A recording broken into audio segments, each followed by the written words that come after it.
하나님 말씀 보도록 하겠습니다. 창세기 50장 1절부터 13절까지의 말씀입니다. 창세기 50장 1절부터 13절까지의 말씀.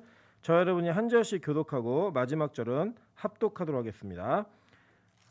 창세기 50장 1절부터 14절까지 보도록 하겠습니다. 14절까지 같이 교독하고 한 목소리로 마지막 절은 합독합니다.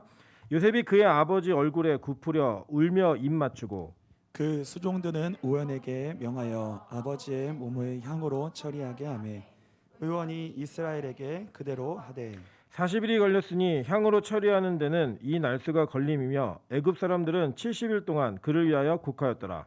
곡하는 기간이 지나매 요셉이 바로의 궁에 말하여 이르되 내가 너희에게 은혜를 입었으면 원하건대 바로의 귀에 아뢰기를 우리 아버지가 나로 맹세하게 하여 이르되 내가 죽거든 가나안 땅에 내가 파놓은 묘실에 나를 장사하라 하였나니 나로 올라가서 아버지를 장사하게 하소서 내가 다시 오리이다 하라 하였더니 바로가 이르되 그가 내게 시킨 맹세대로 올라가서 내 아버지를 장사하라. 요셉이 자기 아버지를 장사하러 올라가니 바로의 모든 신하와 바로 궁의 원로들과 애굽 땅의 모든 원로와 요셉의 온 집과 그의 형제들과 그의 아버지의 집이 그와 함께 올라가고 그들의 어린 아이들과 양떼와 소떼만 고센 땅에 남겼으며 병거와 기병이 요셉을 따라 올라가니 그 때가 심히 컸더라.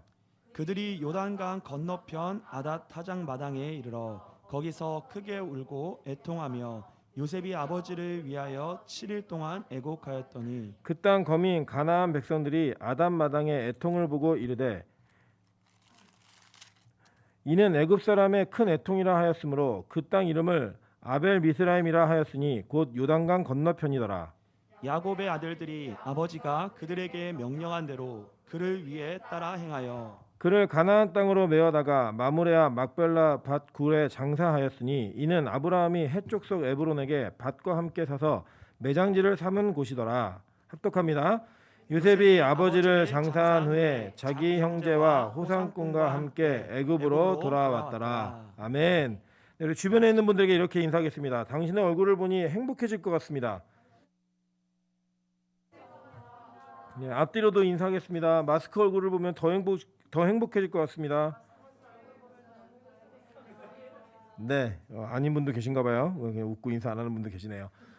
우리가 이제 코로나 때문에 얼굴 잊어버리게 생겼습니다. 얼굴 잊어버리게 생겼는데 어쨌든 이 상황 속에서도 우리가 잘 견디면서 예배하고 또 하나님께 찬양하는 일들을 멈추지 않았으면 좋겠습니다. 그러면 또 우리가 마스크를 벗고 찬양할 때 더 힘차게 찬양하고 감격적으로 찬양할 수 있을 것 같습니다. 이렇게 예배를 가까이 앉아서 마음껏 드린다는 게 이렇게 어려운 일인지 잘 몰랐습니다. 그냥 금방 끝날 줄 알았던 일이 2년을 넘어가고 있는데 이 상황 속에서도 우리가 잘 견디면서 하나님이 주신 은혜를 깨닫고 또 이 예배를 또 성공적으로 드렸으면 좋겠습니다. 네, 오늘 창세기 50장 1절부터 14절까지의 말씀을 가지고 천국 분양을 받은 자라는 제목으로 하나님 말씀 증거하도록 하겠습니다. 우리 이 땅에 태어나서 사람이 삶 속에서부터 살면서부터 태어나면서 죽음까지의 인생이 각자 나름대로의 스토리들이 다 있는 걸 보게 됩니다. 죄송합니다. 우리 인생에는 우리 자신이 가늠할 수 없는 여러 가지 난제들이 있고 또 여러 가지 상황들이 있는 것 같습니다. 아마도 요셉의 인생 그리고 또 야곱의 인생, 이삭의 인생, 아브라함의 인생이 거꾸로 역순으로 올라가는데 그 내용들을 다 살펴보면 아마 참 태어나면서부터 나한테 이런 일이 있었을까, 이런 일이 생길까 싶을 정도의 그런 어려운 일들, 생각하지 않았던 일들 참 많이 당한 것 같아요. 그런데 오늘 본문에 보면 우리 창세기 50장은요. 두 사람의 죽음이 다 기록되어 있습니다. 물론 이제 야곱은 49장에 죽어서 50장에 장례하는 장면이 나오고 또 50장 우리 다음 시간에 보겠지만 이 뒷부분에 보면 요셉도 역시 죽습니다. 그러니까 이 땅의 모든 인간은 각자 나름대로의 자기 인생을 다 살지만 마지막에는 동일한 길을 가게 돼 있다는 거예요. 그게 바로 죽음이라고 하는 길입니다. 사실 이 땅에 태어나서 사람이 죽지 않는 존재로 창조되었던 것은 하나님의 뜻과 계획 가운데 있었습니다. 있었던 그 뜻과 계획이 우리 인간의 타락으로 말미암아 이 안식이 깨어지면서 우리에게 우리 인생의 수명이라는 게 생겼어요. 수명이라는 게 생기고 우리 인생은 누구나 다 주님 앞에 한 번쯤은 죽음이라고 하는 걸 경험할 수밖에 없는 그런 죄의 결과물을 우리 인생으로 체험하게 된다고 하는 것입니다. 나는 죽지 않습니다. 뭐 죽지 않으려고 노력할 겁니다. 젊게 살 겁니다. 뭐 다 가능합니다. 네, 여러분, 근데 우리가 늙어가는 것 자체가 이미 죄가 우리 안에서 일하고 있는, 죄의 결과가 우리 안에 실현되고 있는 그런 모습이라는 거예요. 그리고 우리 가끔 맨날 이렇게 같이 보시니까 잘 모르시지만 교회 옛날 사진 한번 꺼내서 보세요. 그럼 내가 정말 이때는 피부도 좋았고 이때는 더 이렇게 애띠고 이랬는데 지금은 많이 망가졌구나. 저도 10년 전 사진, 10년 아니지 벌써 15년 전 사진을 보면 머리가 무성합니다. 무성해가지고 스타일 내기 좋은데 지금은 막 빠져가지고 막 이렇게 가려야 되고 막 이런 어려움이 있다라는 거예요. 우리 인생에 다 시간이 지나면 이 죄의 결과가 우리 인생 가운데 우리 몸에 실현되는 것들을 다 보게 된다라는 거예요. 오늘 야곱이 그렇게 자기가 죄의 결과로 말미암아 모든 인류가 걸어갔던 그 자기의 길을 걷게 되는 것을 우리가 한눈에 보고 있습니다. 실제로 하나님께서 이 땅을 빛으로 창조하시면서 그 창조 가운데 생명으로 어둠과 이 죽음을 몰아내고 영원한 생명이라고 하는 것을 허락해 주셨다는 거예요. 근데 그 허락되어진 영원한 생명이 우리 인간의 타락으로 말미암아 완전히 박살이 났고 그 박살난 결과물로 인하여서 우리는 신라건과 함께 에덴 동산을 잃어버린과 함께 우리는 누구나 다 죽음이라고 하는 두려움과 공포를 가질 수밖에 없는 그런 인생을 살 수밖에 없다라는 거예요. 야곱이 오늘 죽는 장면이 나옵니다. 우리 창세기 1장 1절에 보면요. 태초에 하나님이 천지를 창조하시니라 라고 얘기해요. 이 창조는 하나님의 관점에서는 완벽한 창조였습니다. 그리고 그 완벽한 창조가 인간의 타락으로 인해 깨어진 것이 아니라 오히려 하나님께서 인간이 타락할 줄 알고 계셨고 알고 계신 그 관념 속에서 이 창조를 이루실 때 그 창조에서 타락되어진 인간의 결과가 마지막 종국이 어떻게 될 것인가를 하나님은 이미 계획해 놓고 이 땅의 모든 것들을 이루어 가셨습니다. 그리고 하나님은 그 일을 위해서도 이를 경고하신 거예요. 창세기 2장 17절에 보면 선악을 알게 하는 나무의 열매는 먹지 말라. 내가 먹는 날에는 반드시 죽으리라 하시니라 라고 얘기했어요. 이 선악이라고 하는 것이 도덕적 윤리적인 차원에서 뿐만이 아니라 우리 인생 전체에 선과 악을 판단하는 기준이 되어지는, 그러니까 뭐냐면 좋은 것과 나쁜 거예요. 여러분, 우리가 인생을 하면서 선택이라는 걸 많이 하잖아요. 그죠? 뭐 예를 들면 이 남자랑 결혼할지 저 여자랑 결혼할지 뭐 이런 선택을 하고요. 우리 인생에도 어떤 좋은 기억들 우리가 만들기 위해서 어떤 선택이라는 걸 한다는 거예요. 그 선택에 지나고 나면 때로는 막 후회되기도 하고 내가 왜 그런 선택을 했을까라고 하는 이 자기를 자책하는 일들도 있다라는 거예요.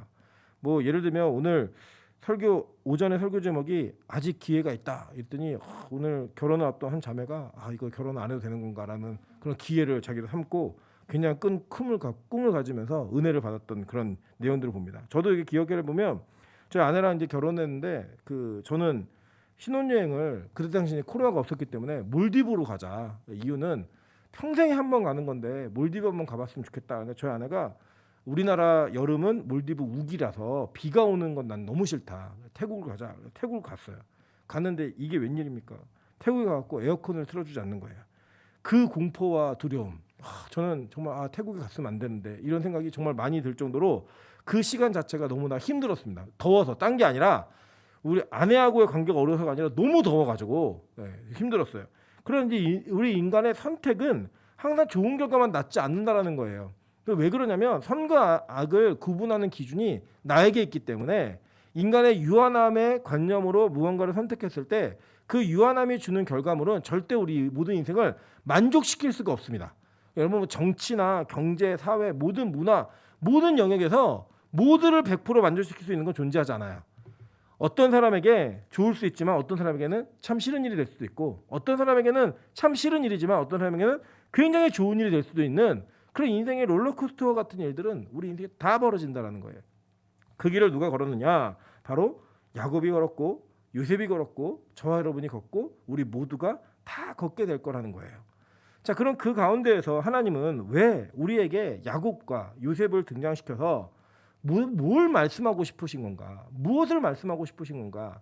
라고 하는 내용들을 우리가 살펴보고 그 가운데 내가 지금 이 창세기에 나타난 사건과 장면을 통하여 내가 받아야 될 은혜가 무엇인지를 깨닫는 그런 시간이 되었으면 좋겠습니다. 다시 한번 우리 좀 복습을 좀 해봤으면 좋겠어요, 여러분. 어떤 복습이냐? 우리 창세기 이제 50장 마지막 장이잖아요. 아쉽기도 하고 시원하기도 하고 야 정말 끝나기도 하는구나. 그런 생각이 드실 거라고 생각을 합니다. 그런데 우리가 창세기 1장을 배울 때 이 성경이 언제 누구에게 어떻게 쓰여졌는지를 분명히 배웠습니다. 그리고 이 성경이 우리에게 주는 메시지가 있다는 것도 다 알고 있죠. 그게 뭐냐? 이 창세기는 사실은 모세가 출애굽한 이스라엘 백성들에게 쓴 책이에요. 근데 이 출애굽한 이스라엘 백성들은 어떤 상태였느냐? 그들은 430년 동안 하나님의 이름을 제대로 부르거나 하나님과 교제하며 시간을 보내지 않았어요. 그중에 150년 정도는 무조건 노예로 다 지냈습니다. 그러니까 지금 이 성경을 듣고 있는 모든 사람들은 다 노예예요. 다 노예인데 하나님이 10가지 재앙을 통하여서 그 백성들을 애굽 땅에서 이끌어내셨고, 이끌어낸 백성들에게 선포되어진 첫 번째 말씀이 창세기예요. 물론 쓰여진 것은 출애굽기가 먼저 쓰여졌어요. 십계명이 제일 먼저 쓰여졌거든요. 근데 이 창세기를 통하여 모세는 이 150년 동안 노예의 삶을 살았던, 그리고 하나님이 누군지 몰랐던 백성들에게 하나님이 누구인지를 알려주고 싶었던 거예요. 그래서 그 하나님이 어떤 하나님이냐? 태초에 천지를 창조하신 하나님이 너희 하나님이야. 이거 선언해 주는 거예요. 그 선언과 동시에 그들은 자신을 구원하신 하나님이 누구신지를 배운 거예요. 창세기의 목적은 분명합니다. 창세기는 이스라엘 백성들에게, 출애굽한 이스라엘 백성들에게 하나님이 어떤 분인가를 알려주는 책이에요. 그 책이 바로 창세기이고, 그리고 족장들 아브라함, 이삭, 야곱, 요셉을 통하여서 하나님께서는 더욱더 구체적으로 그 하나님이 앞으로 너희를 어떻게 구원하실 것인가에 대한 계획을 보여주고 있는 책입니다. 그래서 우리가 이 스토리를 보면서 나는 뭐 요셉 같아, 나는 뭐 야곱 같아, 야곱을 배우자, 요셉처럼 살자 이렇게 말하는 거예요. 성경을 제대로 읽는 게 아니라는 거예요.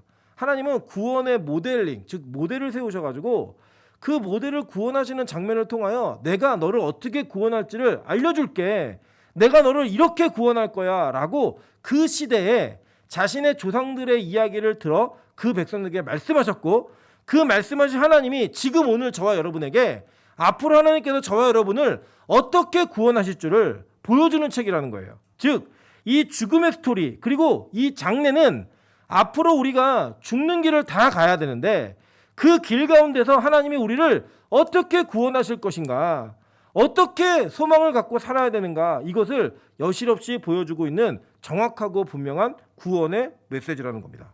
이스라엘이 이렇게 예언을 합니다. 어떻게 예언했느냐? 이스라엘에 보면요, 에레미야가 이스라엘에게 예언한 거예요. 에레미야 29장 4절부터 11절입니다. 5번입니다. 만군의 여호와 이스라엘의 하나님께서 예루살렘에서 바벨론으로 사로잡혀 가게 된 한 모든 포로에게 이와 같이 말씀하시니라. 너희는 집을 짓고 거기서 살며 텃밭을 만들고 그 열매를 먹어라. 아내를 맞이하여 자녀를 낳으며 너희 아들이 아내를 맞이하여 너희 딸이 남편을 맞아 그들로 자녀를 낳게 하여 너희가 거기에서 번성하고 줄어들지 아니하게 하라.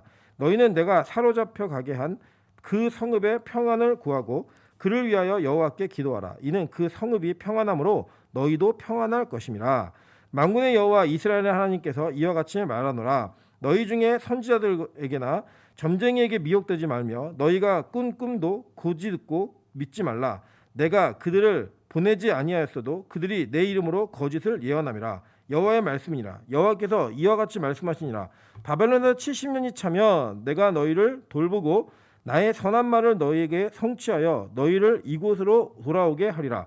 여호와의 말씀이니라. 너희를 향한 나의 생각을 내가 아나니 평안이요 재앙이 아니라 너희에게 미래와 희망을 주는 것이니라 라고 얘기했어요. 여러분 잘 보세요. 지금 하나님이 이스라엘 백성들의 범죄함으로 말미암아 그들을 이 바벨론에게 팔아버렸어요. 그리고 페르시아를 거쳐서 70년 동안 살게 하셨어요. 이 시간은 어떤 시간이냐면 그들이 하나님의 말씀을 제대로 지키지 못했던 그 결과물로 인하여 다른 성경에 보면 에레미야에 뭐라고 하냐면 희년, 즉 하나님이 정한 70년이라고 하는 그 시간을 하나님께서 이루시기 위해, 희년의 그 안식을 누리게 하기 위해서 그 땅을 시기하기 위해 그 백성들을 포로로 팔았다라고 얘기를 합니다.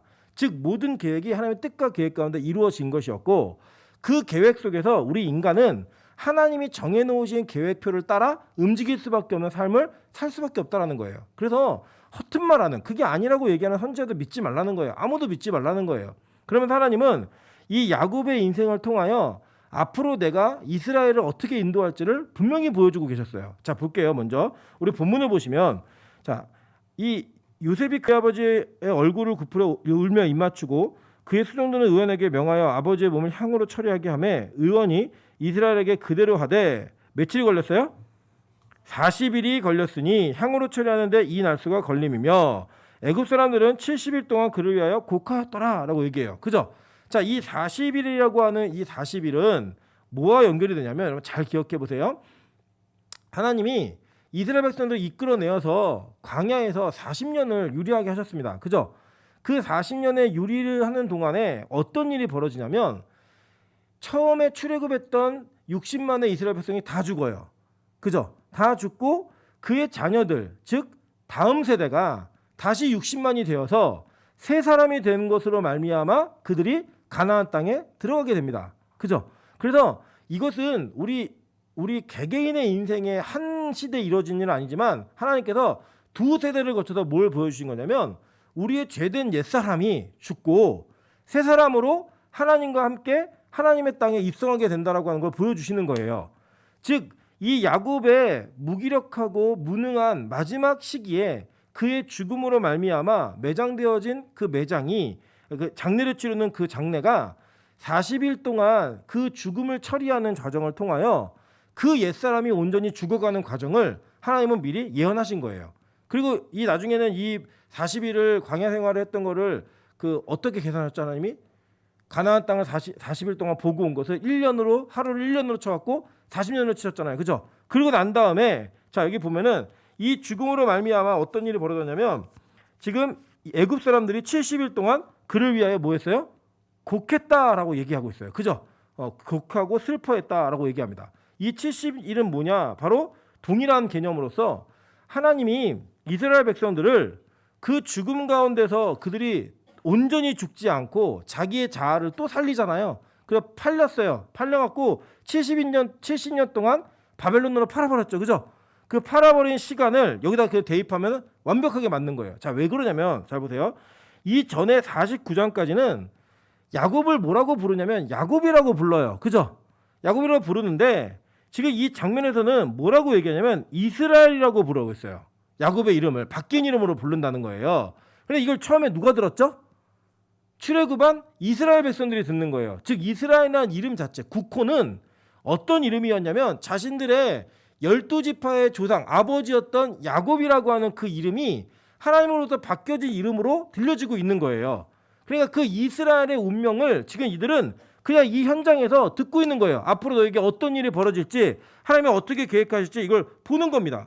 실제로 여러분 아주 재밌는 그 내용을 보시면 이건 지리를 이해하셔야지만 아는 건데 이 중간 먼저 좀 보도록 할게요. 먼저 보면 자 50장에 그 10절부터 볼게요. 그들이 요단강 건너편 아다 타작마당에 이르러 거기서 크게 울고 애통하며 요셉이 아버지를 위하여 7일 동안 애곡하였더니 그 땅 거민 가나안 백성들이 아담마당의 애통을 보고 이르되 이는 애굽 사람의 큰 애통이라 하였으므로 그 땅 이름을 아벨 미스라임이라 하였으니 곧 요단강 건너편이라라고 얘기해요. 그죠? 자, 여러분 이제 제가 간제 지도를 하나 실어드렸어요. 지도 보시면 지금 그 아다지라고 하는 지역이 어디인가는 의견이 분분해요. 정확한 지역은. 그러나 정확한 건 뭐냐면 이 땅이 요단강 건너편에 있다는 건 확실해요. 요단 건너편에 있다는 건 어떤 개념이냐면 이스라엘 백성들에게 요단강 건너편이다라고 얘기하는 건 요단강 서쪽을 얘기하는 거예요. 요단강 동쪽, 죄송해요. 요단강 동쪽을 얘기하는 거예요. 지금 저 지도는 위가 동쪽이에요.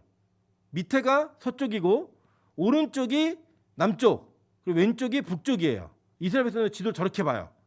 그래서 지금 저기 보시면 그 동그랗게 이렇게 빗금쳐 있는 원 보이시죠? 그 원에 있는 부분이 아닷 마당이 있었던 곳이에요. 추정지. 그 지역 저 지역 자체가. 그런데 자 지금 요셉은 어디서부터 왔죠? 애굽에서부터 왔죠. 그죠? 애굽에서부터 왔다는 건 뭐냐면 저 서쪽에서부터 온 거예요. 저 밑에서부터. 그러니까 원래는 그 헤브론에 막벨라 굴이 있기 때문에 요셉을 장사를 지내려면 정상적인 경로를 온다면 저 밑에 애굽으로부터 쭉 올라와 가지고 그냥 헤브론으로 쑥 들어가면 돼요. 근데 희한하게 경로를 밟고 있다는 거예요. 어떻게 밟았냐면 그 지도에 보시면 밑쪽으로 쭉 남쪽으로 쭉 돌아가지고 저 사해를 끼고 돌아서 저 건너편에 있는 아담마당에 가가지고 거기서 7일 동안 애국을 해요. 그래 애국을 한 다음에야 거기서 들어오는 거예요. 그죠? 그 건너 들어오는 거예요. 지금으로 얘기하면 이게 원래는 이게 다이렉트로 가면 더 빠른 거예요. 바로. 근데 쭉 돌아갖고 오는 거예요. 쭉 돌아가지고 돌아갖고 오는 게 이해가 안 되잖아요. 이 행렬 자체가. 그래서 여러분 이게요. 이스라엘 백성이 출애굽을 하고 가나안 땅에 입성하는 경로예요. 네. 그러니까 이스라엘이라는 나라가 어떻게 움직이게 되고 어떻게 이동하게 될지를 하나님은 이 야곱의 죽음과 그의 장례를 통하여 보여주고 있는 거예요. 그리고 그것조차 뭐라고 얘기하냐면 자기 부인, 자기를 죽이고 순종하는 그 자리에까지 완전히 내려가는 그 모습을 이 야곱의 장례를 통해 예표하고 있다는 거예요. 여러분 이걸 왜 제가 이렇게 얘기하냐면 자 볼게요. 이스라엘 백성들이 이 경로를 가면서 뭘 하는지 한번 보도록 하겠습니다. 민수기 21장 4절부터 9절입니다. 7번입니다. 백성이 호르산에서 출발하여 홍해길을 따라 에돔 땅을 우회하려 하였다가 길로 말미암아 백성의 마음이 상하니라라고 얘기해요. 자 이게 무슨 말이냐면요. 이 사해 바다를 중심으로 해가지고 저 남쪽으로 쭉 내려가면 이 수에즈 운하하고 맞닿은 곳이 에시온 게벨이라는 곳이에요. 이 에시온 게벨이라고 하는 곳으로 하나님께서 그들의 홍해길을 돌아서 가게 하셨다는 건 쭉 내려가서 올라오게 하신 거예요. 즉 이 애굽에서 죽은 야곱 이스라엘의 장례를 치를 때 장례식을 했던 경로로 돌린 거예요. 이스라엘 백성들을. 그랬더니 어떤 일이 벌어졌어요? 이들이 길로 말미암아 마음이 상했다라고 얘기해요. 바로 다이렉트로 갈 수 있는 땅이었는데 돌아 들어가게 하니까 마음이 상한 거예요. 그래갖고 뭐라고 얘기하냐면 백성이 하나님과 모세를 향하여 원망하되 어찌하여 우리를 애굽에서 인도하여 내어 이 광야에서 죽게 하는가? 이곳에는 먹을 것도 없고 물도 없도다. 우리 마음이 이 하찮은 음식을 싫어하노라며. 이게 맞나요? 여호와께서 불뱀들을 백성 중에 보내어 백성을 물게 하심으로 이스라엘 백성 중에 죽은 자가 많은지라. 백성이 모세에게 이르러 말하되 우리가 여호와와 당신을 향하여 원망함으로 범죄하였사오니 여호와께 기도하여 이 뱀들을 우리에게서 떠나게 하소서. 모세가 백성을 위하여 기도하며 여호와께서 모세에게 이르시되 불뱀을 만들어 장대 위에 매달아라. 물린 자마다 그것을 보면 살리라. 모세가 놋뱀을 만들어 장대 위에 다니 뱀에게 물린 자가 놋뱀을 쳐다본즉 모두 살더라 라고 얘기해요. 자 그러니까 뭐냐, 이 백성들은 다른 게 아니었어요. 하나님이 인도하시는 길이 마음에 들지 않았어요. 그 길이 마음에 들지 않음으로 말미암아 그들이 무엇을 불평했느냐? 만나를 불평한 거예요. 만나를 불평하면서 이 만나 못 먹겠다라고 얘기하고 우리 먹을 거 없다라고 얘기하니까 그래? 그러면 너희들 내가 죽여버리겠어. 그렇게 얘기합니다. 이게 뭐냐면 백성 중에 보내어라고, 이 보내라는 단어가 해방시키라는 단어예요. 불뱀을 백성들에게 해방시켜버려가지고 마음껏 물게 한 거예요. 마음껏. 그전까지는 지키고 계셨는데 그랬더니 그들이 다 죽은 자가 많았더라라고 얘기합니다. 불뱀에 물려갖고 독에 중독되어서 이제 죽기 직전인 거예요. 막 사경을 헤매고 있을 때 이들이 다시금 주님 앞에 나와 회개합니다. 우리 잘못했습니다. 여호와와 당신을 원망했습니다. 그러니까 여호와께서 모세에게 뭐라고 얘기하시면 야 너 장대에다 뱀 달아. 그거를 보게 해라. 그러면 산다예요. 여러분 이게 의학적으로 맞아요? 말도 안 되는 얘기죠, 그죠? 그래서 여러분 가끔씩 보시면 앰뷸런스 막 삐어삐어 갈 때 뒤에 이 장대에 달린 뱀을 보실 거예요. 그게 바로 이 본문을 의지해서 나온 이 심벌이에요. 그 심벌을 보면 산다고 하는 그런 어떤 바램을 아마 붙여놓은 거겠죠. 그런 것처럼 실제로 이스라엘 백성들은 이것을 보면서 살았다라고 얘기해요. 그건 뭐냐면 이 장대뱀에 놋뱀에게 능력이 있는 게 아니라 그 말씀을 믿는 믿음 가운데 구원이 있다라는 거예요. 그 구원의 은혜를 기대하는 자들이 그 구원을 기대하면서 그 놋뱀을 바라보기만 해도 살더라라고 얘기했어요. 이 장면은 나중에 예수님께서 본인께서 십자가에 달려 돌아가셔야 된다는 그 이야기를 요한복음에서 3장에서 얘기하실 때 이 놋뱀의 이야기를 들어서 모세가 광야에서 뱀을 든 것처럼 인자도 들려야 하리니 라고 얘기하죠. 그죠? 그러니까 지금 이 이스라엘 백성들의 경로와 그들의 인생의 삶이 우리하고 똑같은 거예요. 출애굽한 백성들이 그 출애굽을 해서 인도함을 받는 길이 너무 힘드니까 그 힘든 길로 말미암아 불평한 게 뭐냐면 나 그냥 애굽에서 죽으면 되는데 왜 끌고 나왔냐고. 끌고 나오지 말지. 그러면서 얘기한 게 만나, 즉 예수 그리스도 싫다는 거예요. 못 먹겠다는 거예요. 나 싫어. 이거 못 먹겠어. 나에겐 더 좋은 이 세상의 산의 진미와 이 세상의 뭐 유혹과 명예와 권력과 힘 이런 게 너무 좋아. 나는 그걸 갖고 싶어 라고 얘기하니까 하나님이 불뱀을 갖다 막 물어 죽게 하는 거예요. 그때 그 뱀으로 말미암아 죽어가는 백성들이 뭘 봐야 산다고요? 나무에 달린 예수 그리스도를 바라보면 산다라는 거예요. 그것이 바로 이 순종의 과정 가운데 이 상황 가운데 하나님이 이스라엘이라는 사람을 들어서 야곱이라고 하는 사람을 들어서 이스라엘 민족들에게 너희가 어떻게 이 길을 가야 될지 그리고 우리가 어떻게 이 길을 갈 것인지 그걸 여실하게 보여주고 있는 여실없이 보여주고 있는 정확한 하나님의 계시이자 메시지인 거예요. 여러분 이게 신약의 성도가 복된 게 이겁니다. 우리 구약의 성도들은 막 홍해 갈라지는 것도 보고 그게 막 봤을 거 아니에요. 고래가 막 지나가고 이런 거 봤을 거 아니에요. 고래 있나 거기? 어쨌든 뭐 지나가는 거 봤겠죠. 그게 봤을 텐데 우린 그런 거 못 봤잖아요. 그런데 우린 뭘 보냐? 이 말씀이 어떻게 성취되고 있나 이걸 보는 거예요. 하나님의 말씀이 어떻게 이루어지고 있나 이걸 보는 거예요. 그러니까 이 이스라엘 백성들이 이 창세기를 외웠을 거 아니에요. 맨날 들으니까 외워 들리게 하라 그랬으니까 맨날 듣고 그러니까 외웠을 거 아니에요. 외운 것들 가운데 우리의 조상이었던 우리의 시조와 같은 아브라함이 그리고 이삭이 야곱이 걸었던 그 길을 우리가 동일하게 걷고 있구나 라는 것을 통하여서 그들이 구원받는 것처럼 나도 구원받네 라는 걸 느끼는 거죠. 그걸 깨달아야 되는데 이들은 그걸 깨닫는 게 아니라 하나님 전 야곱처럼은 싫어요. 하나님 아브라함처럼 싫어요. 내 마음대로 좀 살게 해주세요. 하나님의 간섭이 있고 인생에 하나님이 나를 참견하시고 나를 통치하시는 게 너무 싫으니까 그냥 두세요. 그래서 불뱀이 울리는 거예요. 그래서 이 백성들은요 이 이야기를 듣고도 자기의 조상이 어떻게 장례를 치렀는지를 알고서도 그들은 그 길로 말미암아 불평했다라는 거예요. 불평. 실제로 보세요. 신명기 2장 1절부터 2장 1절 그리고 2장 8절 9절입니다. 우리가 방향을 돌려 여호와께서 내게 명령하신 대로 홍해길로 광야에 들어가서 여러 날 동안 세일산을 두루 다녔더니 세일산이 어디냐면 아까 보여드린 지도 있잖아요. 그 지도의 오른쪽 윗부분이에요. 쭈글쭈글한데 오른쪽 윗부분 그 부분이 세일산이에요. 여기를 가게 한 거예요.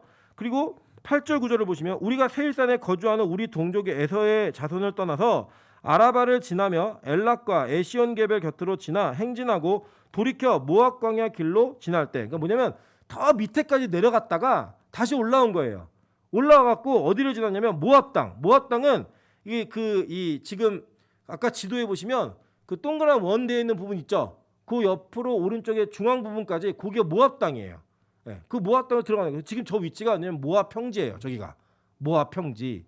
그리고 그 위쪽 더 북쪽이 암몬 지역이에요. 네, 지금 요르단, 암몬 이게 그 얘기하는 수도 있잖아요. 거기 그 지역이 이제 그 룻의 아들도 아니고 손자도 아니고 그죠? 모압과 암몬 걔네들에게 시조가 되어지는 그 내용들이 거기 있는 거예요. 하나님이요 이렇게 이스라엘 백성들을 인도하는 모든 일련의 그 경로가 다 누가 갔던 길이에요? 야곱이 죽어서 간 길이에요. 자기가 부인되어져서 하나님의 은혜로 말미암아 간 길이에요. 그래서 야곱이요 죽을 때 뭐라고 얘기했냐면 이렇게 얘기해요. 내가 죽으면 이 땅에 묻지 마라고 얘기했어요. 여러분 잘 보세요. 야곱이요 지금 누구의 아버지냐면 그 당시 애굽의 최고의 권력자인 요셉의 아버지예요. 그 요셉의 아버지였고 여러분 여기서 향 처리를 했다 이렇게 막 얘기나요. 시체 처리한 게 그게 뭐냐면 우리 뒷면에 보시면 제가 그림 하나 나는데 이게 이집트에서 고위 왕족들과 아주 부자들만이 행했던 이 미라 작업이에요. 내장 장기와 뇌를 다 빼고 한마디로 얘기하면 여기 시체를 말리는 거예요. 깨끗하게 썩지 않게 말려서 보존하는 겁니다. 왜 보존하느냐? 이 이집트에는 장례식 가운데 어떤 사상이 있었냐면 부활의 사상이 있었어요. 부활한다. 왕족이나 이런 사람들은 부활하기 때문에 부활할 때 신체를 보존해야 된다라 그래갖고 썩히지 않고 말려가지고 저렇게 미라화 시켜놓은 거예요. 그 일을 누구만 했냐면 왕족들, 귀족들만 했다고요. 정말 부자들만. 자 그러면서 저 미라를 보관하는 그 보관의 무덤을 만든 게 피라미드입니다. 네, 피라미드 이렇게 만든 거예요. 그러니까 야곱 정도면 요셉에게 부탁을 해가지고 야 나도 피라미드 하나만 만들어 줄래? 할 수 있다 없다? 있죠. 충분히 가능한 스토리예요. 충분히 가능한 시나리오예요. 그런데 이 야곱이 그렇게 자기를 위해서 무덤을 크게 지을 수 있는 지금의 이집트는 후진국이지만 그 당시의 이집트는요 세계에서 가장 큰 강대국이고 가장 많은 것을 풍부하게 지녔으며 모든 과학과 천문까지도 최첨단의 모든 기술을 다 가지고 있는 나라였다고요. 그 나라에 가장 높은 무덤을 쌓는 일이 누가 할 수 있는 일이에요? 저와 여러분이 하는 일인 거예요. 그걸 하고 싶은 게 내 이름을 남기고 내가 재산을 남기고 무언가를 남겨서 이 땅에서의 나의 삶이 부정되어지고 마지막 죽는 그 모습으로 주님 앞에 서는 것이 아니라 어떻게든 내가 이 땅에 각인되어지고 이 땅에 나를 심고자 하는 그 욕망과 욕구가 이루어지기 가장 좋은 땅이 어디였다? 애굽이었어요. 그 애굽에서 야곱이 죽으면서 하는 말이 뭐냐면 나 막벨라굴에 갖다 묻어 이거예요. 그 요셉은 우리 그럴 수 있잖아요. 보통 예를 들어서 저희 아버지 뭐 그럴 재산은 없습니다. 저희 집에 저희 어머니 아버지는 다 교회 관련된 거기 때문에 돌아가셔도 남겨질 수 있는 게 하나도 없으세요. 저희 예를 들어 가정이에요. 아버지하고 어머니한테 정말 거대한 재산이 있으신 거예요. 근데 아버지하고 어머니가 돌아가시면서 이 모든 재산을 동생에게 줘라라고 하고 돌아가시면 제가 어떻게 할 것 같아요? 아버지의 뜻이니까 어머니의 뜻이니까 받들겠습니다. 아니 저 소송합니다. 저는 절대 그냥 넘기지 않습니다. 소송해야죠. 무조건 받아내야죠. 왜냐 돌아가시기 전에는 이 정신이 혼미하셔가지고 제대로 된 얘기를 못 하셨다라고 저는 얘기할 거예요. 저는 그래요. 여러분은 어떤지 모르겠지만 여러분 그럼 뭐 예를 들어 집이 빚만 남겼다 그러면 포기하는 거 어렵지 않죠? 네, 부모님이 한 100억을 남겼다. 근데 동생이나 형이나 누나에게만 주기로 했다. 그럼 여러분 어떻게 하실 것 같아요? 아 그래 오빠가 가져야지 형이 가져 이러실 것 같아요? 절대 안 그럽니다. 우리 그거 갖고 싸워요. 반드시 싸우게 됐어요. 요셉이요 다 해줄 수 있는 사람이에요. 애굽에서는.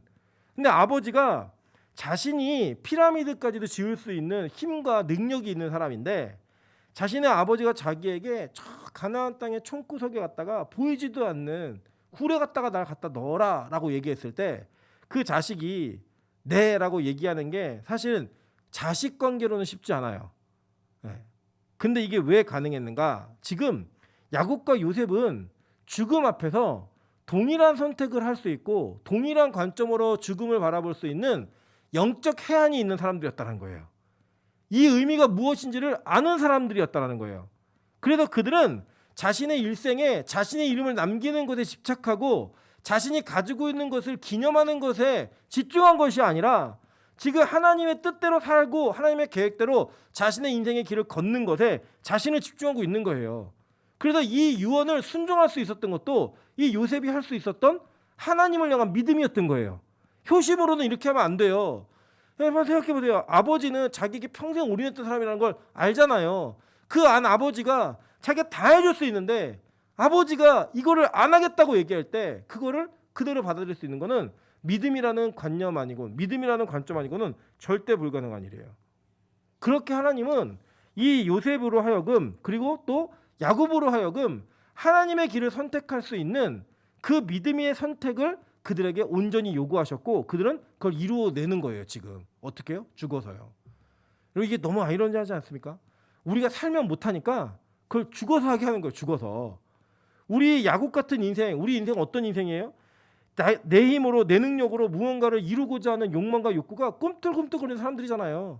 내가 얼마나 능력 있는지 보여주고 싶고 내가 얼마나 유능한지 보여주고 싶고 그래서 지고 싶지 않고 그게 우리의 모습이라는 거예요. 근데 그런 모습으로 살아왔던 우리들을 아무것도 못하게 심지어는 아예 이제는 호흡조차 하지 못하게 만들어 놓고 그 아무것도 할 수 없는 야곱의 인생을 하나님께서 요셉을 통하여 계속 이끌어 가시더라는 거예요. 여러분 기억나시죠? 야곱이 요셉의 아들들을 자기의 아들로 입양합니다. 양자로 입양을 하죠. 에브라임과 므낫세를. 그 입양함으로 말미암아 요셉의 학렬은 애매해졌어요. 그런데 분명한 것은 그 아들들, 손자들이 아들이 됨으로 말미암아 자기 자식이 자신과 같은 학렬로 올라옵니다. 그건 뭘 얘기하는 거냐면 야곱의 또 다른 자기가 바로 요셉이라는 거예요. 그래서 하나님의 언약은 어떻게 이루어지냐면 아브라함의 하나님, 이삭의 하나님, 야곱의 하나님으로 끝나요. 요셉의 하나님이라고 얘기하지 않아요. 왜 얘기하지 않느냐? 요셉은 야곱의 스토리에 포함되어진 은혜의 이야기이고 야곱이 자기의 힘으로 하지 못했던 것들을 하나님은 요셉이라고 하는 대리자를 세워서 야곱에게 주신 축복을 다 이루어 가셨어요. 그게 누구와 누구와의 관계냐? 예수 그리스도와 우리와의 관계라는 거예요. 하나님은 우리에게 복을 주시기로 작정하셨고 그 작정되어진 복을 우리에게 쏟아 부어주고 싶어 하세요. 근데 이걸 누가 못하게 해요? 우리가 못하게 하는 거예요. 우리 자신과 내가 가지고 있는 자아가 그 일을 못하게 만드는 거예요. 그러니까 하나님이 우리를 죽여놓고 예수 그리스도로 말미암아 그 일을 완전히 성취해내게 된 의가 우리에게 전가되어지는 거죠. 그 전가되어지는 말미암아 여러분 아무것도 안 했다니까요. 구원에 있어서 여러분의 공로 아무것도 없어요.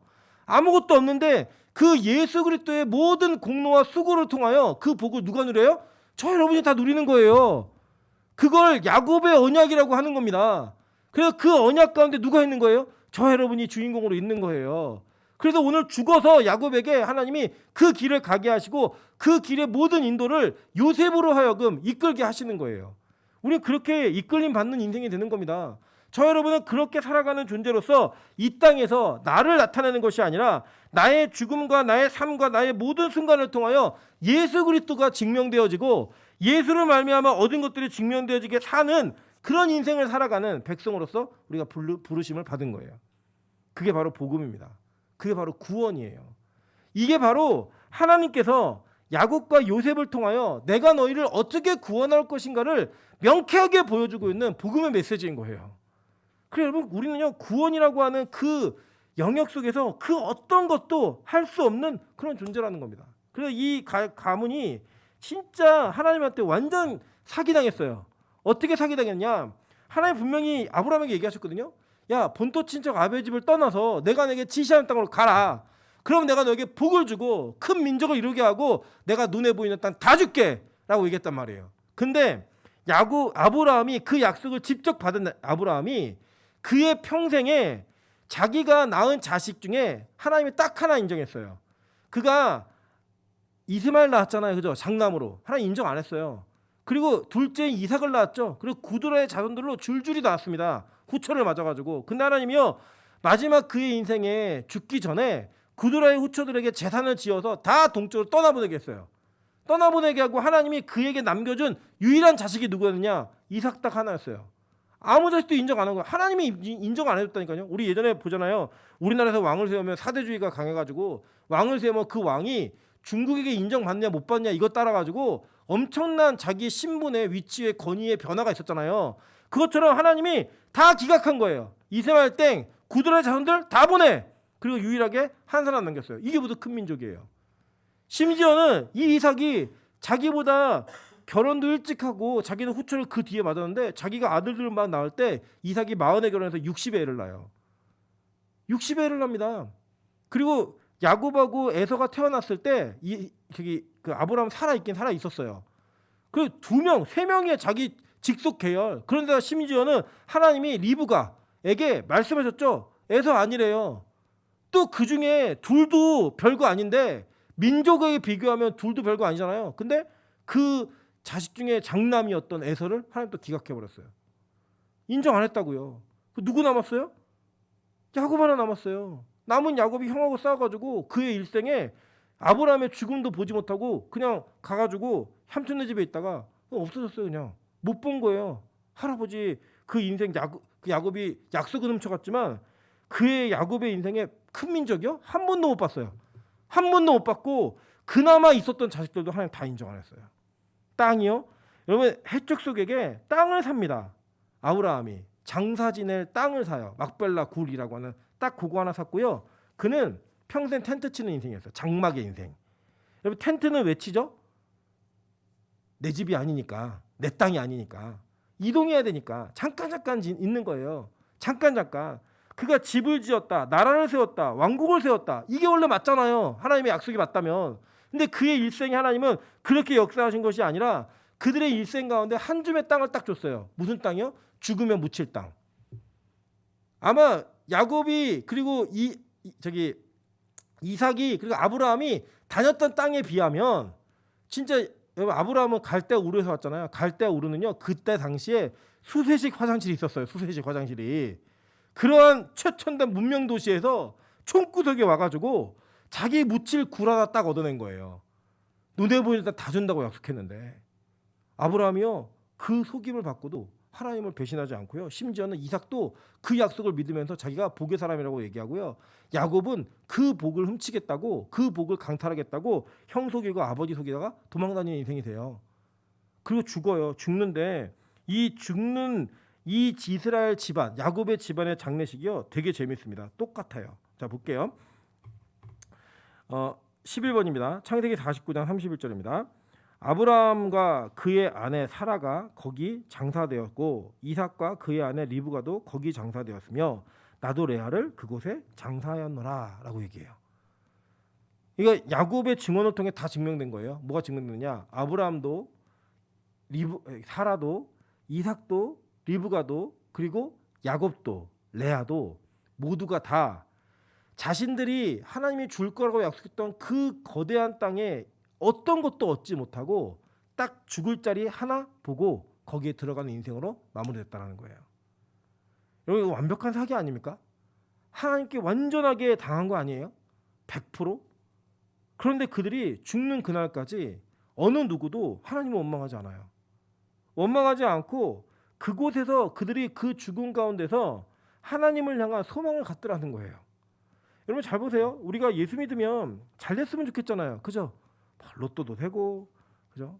주식 투자하는 것마다 200%, 300%막 수익이 있고, 직업 가는 데마다 600만 원, 700만 원씩 주고 1000만 원씩 주면서 매월 2천만 원, 3천만 원씩 돈 벌면서 그렇게 살면서 여러분 떵떵거리며 살고 이 세상에서 부족함 없이 살았으면 좋겠잖아요. 내가 오는 집값이 10배, 20배 막 올랐으면 좋겠잖아요. 그죠? 근데 너무나 안타깝게도 우리에게 그런 일은 잘 일어나지 않아요. 오히려 내가 하는 일마다 망할 때도 있고요. 내가 하는 것마다 안 될 때도 있고요. 내가 하는 것마다 실패할 때도 있고 이 세상이 그렇게 눅눅하지가 않아요. 그런데 세상 사람들은 또 나보다는 더 잘 사는 것 같아요. 그리고 이 집안 사람들은요. 그 좋은 땅, 좋은 곳에서 살 수 있는 그리고 그곳에 묻힐 수 있는 기회가 없었던 것도 아니에요. 오늘 야곱도 그랬죠. 그죠? 그리고 요셉도 똑같아요. 자, 재밌는 게 뭐냐면요. 우리 다다음 시간에 배울 것 같은데 창세기 50장 20절을 보시면 요셉이 110세의 죽음에 그들이 그의 몸에 향 재료를 넣고 애굽에서 입관하였더라. 똑같이 미라를 만들었어요. 미라를 만들었는데 재밌는 게 뭐냐면 여기 장면에서 이 입관을 하고 여기서 끝나요. 그냥. 그러니까 원래 장례 절차가 있죠. 그죠? 절차가 마지막이 뭐예요? 매장을 해야 끝나잖아요. 매장을 안 하고 입관을 하고 끝나요. 매장은 언제 하느냐? 여호수아 24장에 가면 세겜 땅에 갖다 묻어요.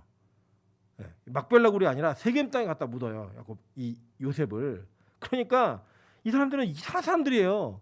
기회가 없는 것도 아닌데 자신들이 최고의 땅에 가장 멋지게 가장 좋은 업적을 남기면서 마무리했었던 인생을 그렇게 마무리하지 않고 이 초라한 곳에 와가지고 이 변방에 와가지고 자기 인생들을 마무리하더라는 거예요.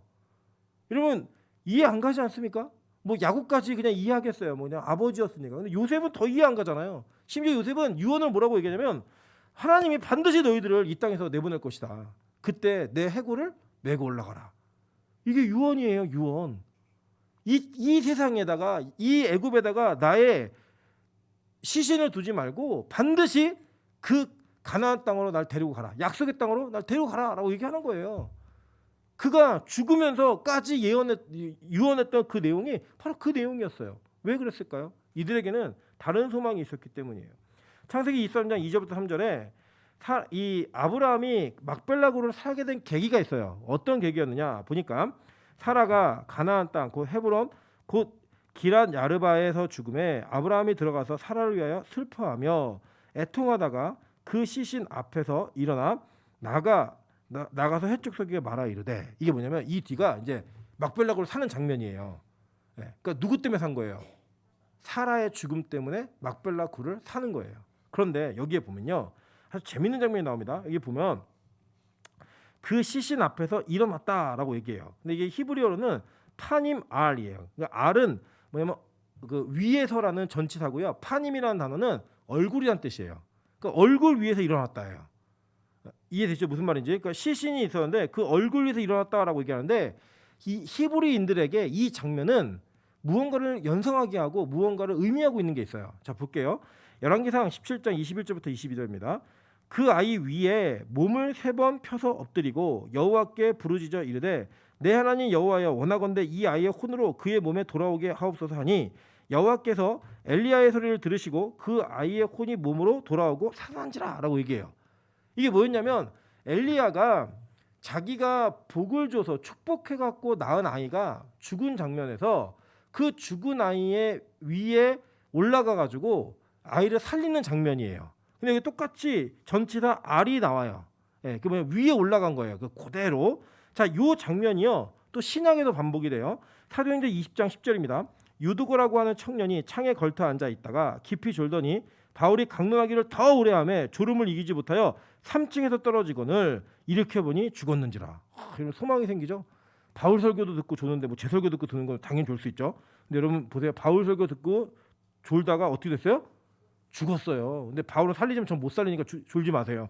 예, 바울은 살릴 수 있지만 자 바울이 내려가서 뭐 했냐면 그 위에 엎드려. 헬라어로는 이 엎드리다라는 전치사가 에피핍토라는 단어인데요. 이 단어가 이 히브리어 R이랑 똑같은 단어예요. 그 위에서 이게 떨어지듯이 이게 올라가는 거예요. 위에 엎드려 갖고 몸을 안고 말하되 떠들지 말라. 생명이 그에게 있다고 올라가 떡을 떼고 오랫동안 곧 날이 새기까지 이야기하고 떠나니라. 사람들이 살아난 청년을 데리고 가서 적지 않게 위로를 받았더라라고 얘기해요. 그리고 이 사도행전은 누가가 썼는데 누가 의사예요. 의사기 때문에 이 청년이 잠깐 기절한 건지 죽은 건지 정확히 알아요. 근데 죽었다고요. 근데 죽은 애를 살릴 때 바울이 어떻게 살렸어요? 위에 올라가서 엎드렸다고요.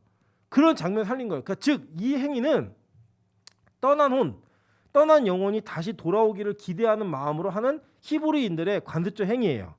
왜 우리 뭐 장례하면 우리나라는 뭐 이제 가면 언제 오나 그리고 따라가잖아요. 그것처럼 이 관습적으로 뭔가 있는 거예요. 뭐 노잣돈 넣어주고 이렇게 하는 우리나라의 장례 문화가 있잖아요. 그런 것처럼 이 히브리인들에게 그 위에 엎드렸다라고 하는 것은 무엇을 기대하는 거냐면 다시 살아날 걸 기대하는 거예요. 즉 부활의 소망인 거예요. 이 막벨라 굴은 볼 때 와 정말 초라하게 그 약속되어진 땅 하나도 못 받고 손바닥만한 무덤 하나 얻었구나 라고 얘기하는 땅일지 모르겠지만 이 아브라함은 사라의 죽음 앞에서 하나님께서 그를 다시 살리실 것을 믿고 그 위에 엎드렸다 일어난 부활의 신앙이 고백되어진 곳이었어요. 어디가요? 막벨라굴이요.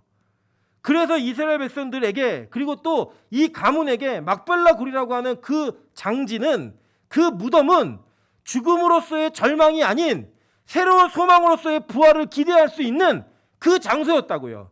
그래서 그 땅은 그 지역은 그 애굽의 어떤 피라미드보다 더 멋진 곳이었고 애굽의 어떤 호화로운 무덤보다 훨씬 더 값어치 있는 그 장소였다라고 성경은 오늘 우리에게 간접적으로 고백해주고 있는 거예요. 바로 이게 이 세상을 살았던 최고의 문명과 최고의 권력과 모든 것을 다 가져봤던 이 가문이 선택한 자기 인생의 마지막에 선택한 가장 중요하다고 얘기한 택일의 문제에 있어서 중요한 가치를 가졌던 가치가 바로 여기 있는 거예요. 그게 바로 그리스도인의 신앙이고 우리의 믿음이라고 성경은 우리에게 도전하는 것입니다. 여러분 우리가 이 땅을 살면서 우리가 이 땅 가운데 거하면서 많은 우여곡절이 있고 아까 서두 얘기한 것처럼 여러분이 예상하지 않았던 여러분이 기대하지 않았던 삶의 연속이 계속 있어요. 계속 있어서 여러분 그렇잖아요. 저는요 제가 저희 아내랑 결혼할 거라고 꿈에도 생각해 보지 않았어요. 한 번도 생각해 보지 않았고 저는 오히려 결혼을 확신했던 자매가 있었어요. 뭐 한 명은 아니었지만 계속 만날 때마다 결혼 확신했어요. 계속 있었지만 제 계획대로 안 되더라고요. 저희 아내도 마찬가지였고요. 몰라요. 우리는 그 모르는 인생을 살아가면서 그 뭐 더 좋은 거 더 나쁜 거 없어요. 다 똑같아요. 비슷해요. 별로 다르지 않아요. 그런데 우리가 그 인생을 살면서도 무료하지 않게 절망하지 않으면서 이 땅을 살아갈 수 있는 이유가 뭔지 아세요? 저 다른 거 아니라고 생각해요. 딱 하나. 우리는 부활이라고 하는 구원이라고 하는 절대적 가치가 우리 인생을 지배하고 있기 때문입니다. 영원히 사는 삶. 그 삶의 소망이 죽음 앞에서까지도 당당하게 이 세상에 그 어떤 것을 다 준다 할지라도 나 그거 안 가져. 나 부활 가질 거야. 나 영원한 삶을 가질 거야 라고 고백할 수 있는 고백을 우리 이끌어내더라는 거예요. 그게 복음인 겁니다. 오늘 이 야곱의 죽음이 그렇게 그걸 보여주고 있는 거예요. 애굽 피라미드? 웃기지 마. 소용없어. 나 그런 거 중요하지 않아. 왜? 나는 영원히 살 거기 때문에. 그래서 이 애굽의 사람들은 그 자신들의 주술적 믿음과 이방신을 섬기면서 부활을 꿈꿨지만 그 어떤 미라도 다시 살지 못했어요. 그런데 그런 관점으로 미라가 되었던 야곱은 자기의 죽음이 새로운 생명을 꿈꾸는 시작이 될 것을 알고 피라미드 안에 들어가는 게 아니라 막벨라굴에 들어가자는 거예요. 막벨라굴에 들어가겠다는 거예요. 왜냐? 거기가 약속되어진 부활의 신앙 고백이 있는 곳이니까 내가 그곳에서부터 하나님을 향한 온전한 믿음을 완성하겠다. 바로 그거예요. 여러분 너무 멋지지 않습니까? 이게 언제 이루어지느냐? 죽어서 이루어지는 거예요. 그러니까 여러분 우리의 믿음은요 언제 완성되느냐? 죽어서 완성되는 거예요. 왜 이 땅에서 그렇게 죽어라 죽어라 자아를 죽여라 막 얘기하는가? 여러분 그게 바로 다른 게 아니라 이걸 위해서예요. 온전한 구원과 영원한 생명을 위해서. 여러분 가끔 우리가 그런 얘기 하잖아요. 뭐 제가요 그 얼마 전에 우리 노대현 전사님이 설교했죠. 그 칼빈의 5대 교리 기억나시죠, 여러분? 제가 칼빈의 5대 교리를 학부 때 공부를 하다가 울었어요. 왜 울었냐면 억울해서. 칼빈의 5대 교리는요. 나는 없어요. 자아는 없는 거예요. 자아를 죽이고 이게 뭐 숨기고 내리는 게 아니고요. 그러니까 자아는 없어요. 한번 생각해 보세요. 전적 타락 뭐예요? 구원받을 만한 어떤 응모도 없다는 거예요. 가능성이 없다는 거예요. 그다음에 뭐예요? 무조건적 선택. 뭐 그냥 아무 이유도 없이 선택한 거예요. 그냥 그죠? 그냥 제한적 속죄. 하나님이 구원받을 자만 놓고 십자가에서 돌아갔다는 거예요. 그들을 위해서. 그게 불가항력적 은혜. 내가 거부하고 싶어서 거부 못한다는 거예요. 마지막 성도의 견인. 끝까지 견인해서 끌고 가는 거예요. 그냥. 거기에 내가 어디 있어요? 자아가 어디 있어요? 하나님 잠깐만요. 조금 있다가요. 내년부터요. 없어요.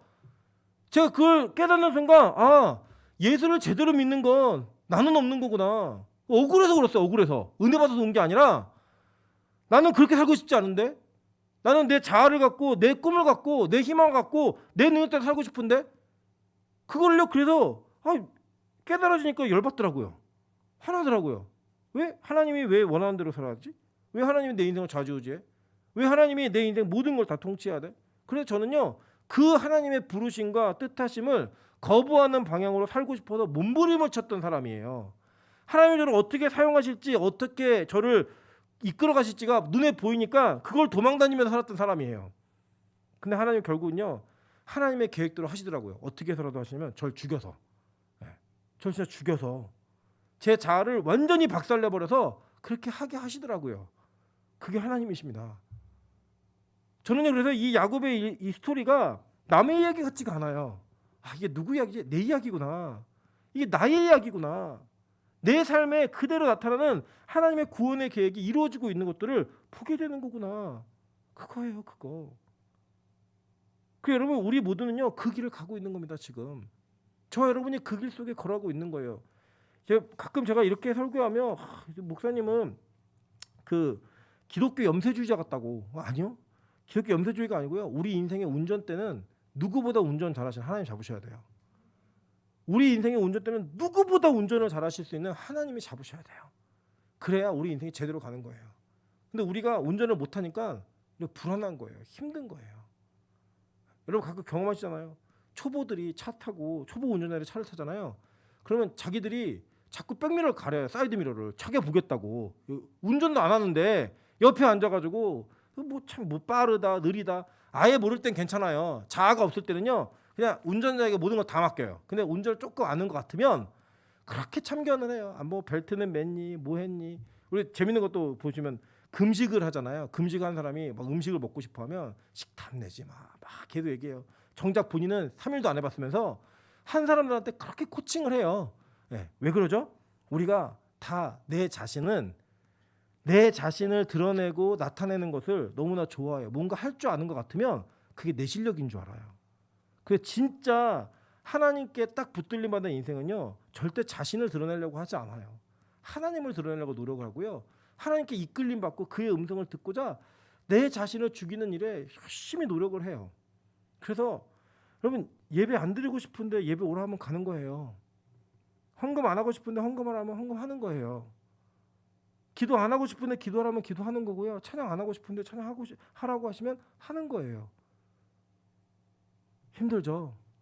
저도 힘들어요. 매일 예배요? 끔찍해 생각만 해도. 매일매일 그 교통체증을 뚫고 여기를 와야 된다고 생각을 하면 정말 끔찍해요. 그럼 어떻게 해요? 자꾸 하나님의 마음에 감동을 주는데 누가 그러더라고요. 매일 예배 좋아서 하냐고. 천만의 만만의 말씀입니다. 절대 저는 그런 사람이 아니에요. 근데 하나님이 우리 인생을 그렇게 이끌어 가시는 거예요. 이끌어. 제가 왜 자신을 죽이고 그렇게 힘든 길을 가려고 하는지 아세요? 저는 꼭 구원받아야 돼요. 저는 꼭 천국 가고 싶어요. 저는 꼭 영원히 살 거예요. 그게 제 꿈이기 때문에. 그게 제 유일한 소망이기 때문에. 여러분 예수 왜 믿으세요? 제가 수요일도 말씀드렸죠. 만약에 단 한 가지 이유만 돼야 된다면, 여러분 예수를 믿고 있는 단 한 가지 이유만 된다면 그 어떤 걸 돼도 의미가 없잖아요. 뭐 되실 거예요? 부자 되려고요? 건강하려고요? 오래 살려고요? 행복하게 살려고요? 웃기지 마세요. 딱 하나만 돼야 된다고 딱 하나예요. 부활하고 싶어서예요. 부활하기 위해서예요. 아닙니까?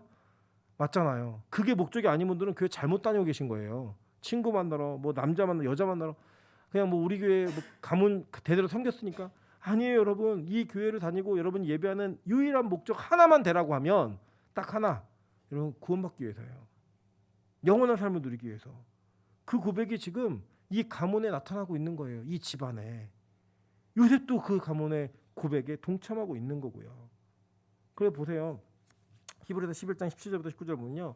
아브라함은 시험을 받을 때 믿음으로 이삭을 드렸으니 그는 약속들을 받은 자로되 그 외아들을 드렸느니라. 그에게 이미 말씀하시기를 내 자손이라 칭할 자는 이삭으로 말미암으리라 하였으니 그가 하나님이 능히 이삭을 죽은 자 가운데서 다시 살리실 줄로 생각한지라. 비유컨대 그를 죽은 자 가운데서 도로 받은 것이라 라고 얘기해요. 그의 아브라함의 일생에 이미 창세기 22장에 부활의 고백이 있었어요. 내가 이삭 죽여도 하나님 살리실 거야. 사라가 죽었지만 하나님 살리실 거야. 내가 죽어도 하나님 날 살리실 거야. 그 부활의 고백이 그로 하여금 주저없이 막벨락으로 택하게 했고 그 고백이 그 아들들에게 이어지는 거예요. 그리고 지금 저와 여러분에게까지 이어지는 거예요. 왜냐? 아브라함 믿음의 조상이니까. 그래서 그 아브라함의 믿음은 지금 우리에게 부활의 신앙으로 나타내야 하는 거예요. 오늘 성경 얘기합니다. 골로새서 1장 13절에 그가 우리를 흑암의 권세에서 건져내사 그의 사랑의 아들의 나라로 옮기셨으니. 우리 원래 어둠의 백성들이었고요. 흑암의 권세 아래에 있었던 자들이었는데 하나님이요. 사랑의 아들의 나라로 옮기셨대요. 이게 무슨 얘기냐면 여러분 천국을 분양받은 거예요. 여러분 우리 주택 분양받으라고 되게 노력하잖아요. 제가 정말 아직도 잊혀지지 않는 게 5년 전에 저희랑 친하게 지내는 저희 어머니하고 친하게 지내는 부동산 주인께서 저하고 저희 아내한테 이렇게 얘기했어요. 지금 저기에 아파트가 하나 지어지고 있는데 저걸 사라고. 살 수 있다고. 분양받을 수 있으니까 사라고. 저희 돈 없어요. 돈 없어도 다 할 수 있는 방법이 있으니까 알려줘. 사라고. 저희는 꿈도 꾸지 않았어요. 왜냐? 몰랐으니까. 그게 얼마나 가치가 있는지도 몰랐고 감히 그런 거를 할 거라고 생각 안 했어요. 그때 당시에 그 아파트가 7억에 분양했는데 지금은 15억이 넘어요. 받을 걸 그랬어요 그날. 네. 여러분 되게 아쉽잖아요. 우리 이런 얘기 들으면 그때 그 집 샀으면 아쉽잖아요. 근데 여러분 잘 보세요. 여러분에게 누군가 지금 뭘 얘기해주고 있어요. 뭘 얘기하느냐? 야 천국 분양 받아봐. 천국 분양 받으면 최하 100배야. 최소 30배야. 60배, 100배야. 100배가 기본이야. 100배, 60배, 30배예요. 우리 30배, 60배, 100배 우리는 이렇게 얘기하잖아요. 성경에는 100배, 60배, 30배로 써 있어요. 기본이 100배인 거예요. 좀 못하면 60배, 30배인 거고. 기본이 100배야. 그냥 일반적인 노멀한 게 100배야. 그 100배에 분양받을 수 있는 투자가 있다면 여러분 안 하시겠어요? 이번에도 어떤 정치인이 뭐 세종시에다 뭐 땅을 사는데 투자니 아니니 뭐 난리가 났잖아요. 차익이 얼마니? 그 이 땅에 돈 몇 조가리 가지고도 난리가 나는 이 상황 속에서 여러분에게 제가 100배 영업을 한다면 100배 홍보를 하면서 천국 분양권을 여러분 배포한다면 여러분 어떻게 하시겠어요? 사야죠. 7억짜리가 15억짜리가 됐을 때 뭐 그때 시도 안 한 게 저에게 아픔이라면 여러분에게 만약에 이 땅에서 천국 분양권을 제시받고 천국 분양권에 대해 소개를 받았는데 투자하지 않아서 여러분 지옥에 간다면 여러분 그거는요 아쉬움 정도가 아니에요. 제가 아픔이라는데 아픔 아니고 아쉬움이 그냥 뭐 아프잖아요. 저 살고 있어요. 아쉬움. 근데 여러분 그거는요 정말 절망이에요. 죽음이에요. 아픔이라고요. 진짜 아픔이라고요. 저는 오늘 여러분이 이 요셉의 이야기, 야곱의 이야기를 통해 천국을 분양받는 백성 되시기를 주님으로 축원합니다. 빌립보서 3장 18절부터 20절에 바울이 이렇게 이야기합니다. 내가 여러 번 너희에게 말하였거니와 이제도 눈물을 흘리며 말하노니 여러 사람들은 그리스도의 십자가의 원수로 행하느니라. 그들의 마침은 멸망이요 그들의 신은 배요 그 영광은 그들의 부끄러움에 있고 땅의 일을 생각하는 자라. 그러나 우리의 시민권은 하늘에 있는지라. 거기로부터 구원하는 자 곧 주 예수 그리스도를 기다리노니 라고 얘기해요. 이게 빌립보 교회에게 준 편지. 사도 바울이 제일 사랑했던 빌립보 교회에게 쓴 편지가 이 내용이에요. 이 내용이 뭐라고 얘기해요? 야 너희들 이 땅의 백성이 아니야. 너희들 천국 백성이야. 그러니까 땅의 거에 매이지 말고 천국 거를 소망하며 살아. 그 천국을 소망하며 사는 게 남는 장사고 그게 진짜야라고 얘기하고 있는 거예요. 저는 오늘 이 바울의 시민권의 소개를 여러분에게 소개합니다. 그대로 전달합니다. 여러분 이 땅의 시민이 아님을 기억하십시오. 비록 이 땅을 디디고 살고 있지만 여러분의 시민권과 여러분의 분양권은 천국에 있어야만 합니다. 그곳에 여러분이 있다라고 하는 것을 나타내고 그것을 증명하기 위해 우리는 죽은 것 같은 인생을 걸어가면서 교회라고 하는 막벨라 굴에 여러분의 일생을 다 던지는 거예요. 여러분의 마지막을 다 던지는 거예요. 왜냐? 이것을 통해 부활의 소망이, 이것을 통해 부활의 고백이, 이것을 통해 그 부활의 소망하는 신앙의 고백이 이루어질 수 있기 때문에 그게 바로 교회인 것입니다. 저는 오늘 이 막벨라 굴 같은 교회가 우리 빛가서군 교회기를 소망합니다. 이곳에서 예배하고 있는 모든 이들의 소망은 다른 게 아니라 부활에 대한 소망. 그 소망을 가지고 그 부활의 믿음을 고백하며 하나님이 정해놓으신 우리 일생의 여정 가운데 마지막은 다 다르지만 동일하게 걸을 수 있는 우리 빛가서군 교회 성도 되시기를 주님의